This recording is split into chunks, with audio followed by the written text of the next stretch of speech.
Today on Excite Video Magazine, we check out 3 new JDM screwdrivers.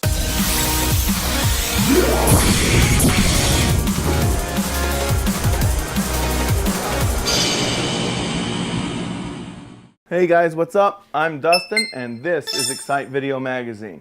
Today we are going to talk about screwdrivers. No, not orange juice and vodka, not the stuff you drink, but tools. Obviously, this is a car channel. While screwdrivers are not always the most exciting and not the most used thing in cars, there are times when a good screwdriver makes a difference. And come on, you're a tool junkie? Probably. I'm a tool junkie, so when you see stuff, you gotta buy it. Today we are going to open up 3 screwdrivers that I picked up, and we're going to talk a little bit about what I might use them for. Let's go over to the workbench and check it out. Okay, so the first one that's up is a ratcheting screwdriver, and I picked this guy up for really cheap. 300 yen, 300 yen. That's about $3. Let's go ahead and take it out of the package. The only thing they really got on here is there was some kind of a sticker around the top and the sales sticker. Up here is where you can get the extra bits. So let's click over one. You can see here the bits are actually all in really good shape. It's just the one that's sticking out that got rusty, and it's only the part that's sticking out. It's Japan. Everything rusts. Another thing to look at right here, you have your 3 positions here. Let's turn this guy all the way that way. And that is the loosening position. Now we're going to click it over one. And this is the lock position. Now it performs mainly like a regular screwdriver. And we're going to go over this last one. And this is in tightening mode. One of the things that I like about this screwdriver, if you look at it right here, is the handle is pretty big.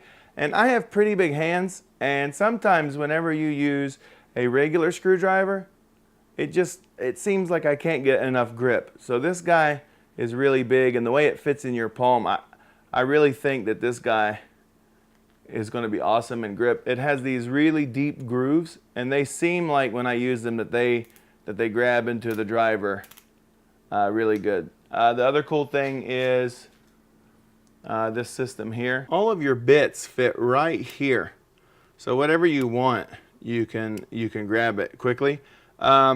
You know, this takes any standard size bit. So say that you use a lot of Allen keys or something, you could just load Allen key bits in here. You know, you don't have to load this one right here is a Phillips, but you could load any bit you want in these slots, and it's going to be okay. So that's this guy. I think it was $3 really well spent. I don't know what I'm going to use it on, but I can't wait to use it on something. Next up, this is an old one that I have, so we're not going to talk about it much today. But it was really interesting, and it is a little miniature one to get into some little tight spaces. But I found the big version of this exact same thing. And this one here is made by Vessel. And if you can see here, this one is actually made in Japan, and it's the Procon series.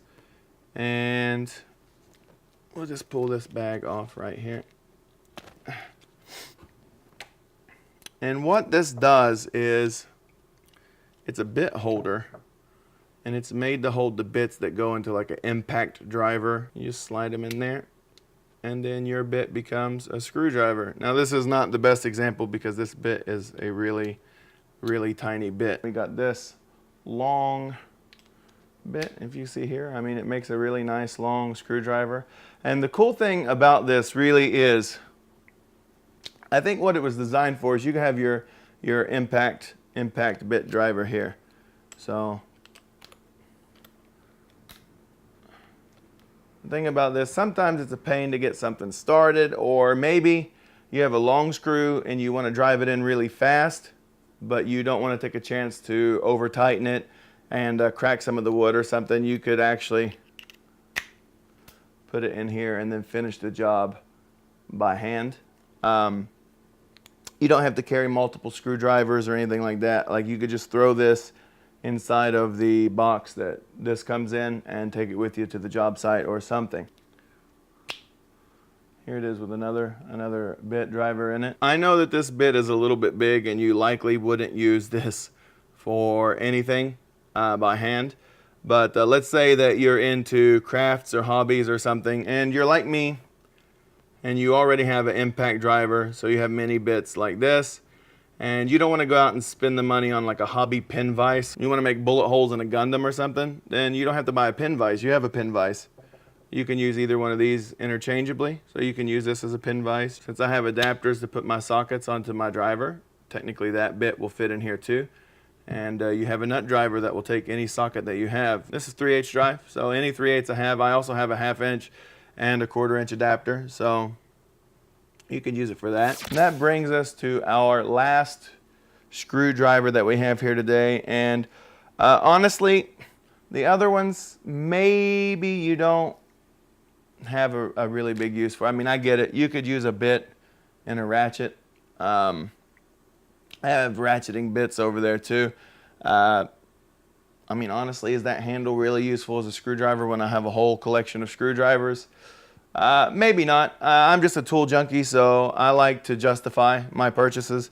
But this thing is actually really useful. This one is made by Sunflag, I think. Yeah, it's a Sunflag, made in Japan. Sunflag is another company that mainly specializes in screwdrivers. Vessel is first and foremost a screwdriver producing company from Japan. Annex is another one, and Sunflag is another one. Sunflag might make some other tools too, I'm not for sure, but their primary thing is screwdrivers. Let's take him out of the box. This is pretty much a normal screwdriver, but it has a really neat tip here at the top. I got a screw here, and I'm going to show you all how this works. So you got your screw that you want to put on. You put it here, and you just hold it with those, and it keeps it steady so that you can get it started. And then it comes off really, really easy. Why would you use this? I've been making a lot of mounts lately for the GoPros. And what I do is I drill a hole and I tap it for a 1/4 20, and then I thread the screw in from the back side here, and then I finish it off with a nut to keep it tight. But all of the 1/4 20 screws in this country, for whatever reason, are slotted screws, are standard, I guess most people say. I've heard it both ways. And it is a really big pain to get one of those started down in a hole like this. Now, I found this thing for only $5 at the store, and I thought, I have got to have this. This will make my life so much easier. And that's it. I mean, I just put it down in here. Normally, I swear to God, I've fiddled with these things for probably like 6 minutes at a time, trying to get like one bolt started. And after I bought this tool, honest to God, it's back to like a 30-second job. It's so easy. So if you're wondering about some of these GoPro mounts and stuff, I am going to have some videos coming up, and actually right there, click that link if you want to see some more about some of the GoPro mounts. Those are the 3 drivers that I have. I hope that you enjoyed this video. I hope it wasn't too long-winded. I love tools, and I love Japanese tools. I think a lot of people that are into the JDM scene would probably be interested in Japanese tools also, because some of the designs are a little bit different than what we can get in America, and I've never seen something like this in America. So if you want to see more Japanese tools, hit me up with a comment below and let me know. If you enjoyed this video, or you know someone that might, go ahead and click share. And for your own sake, please click subscribe, because that lets you know when more videos are coming out. It's not all discussions like this. I have a lot of car videos. I go to events in Japan and I film those, and I think everybody's going to enjoy them. And if you want to see what some of that footage looks like, here comes a big old preview.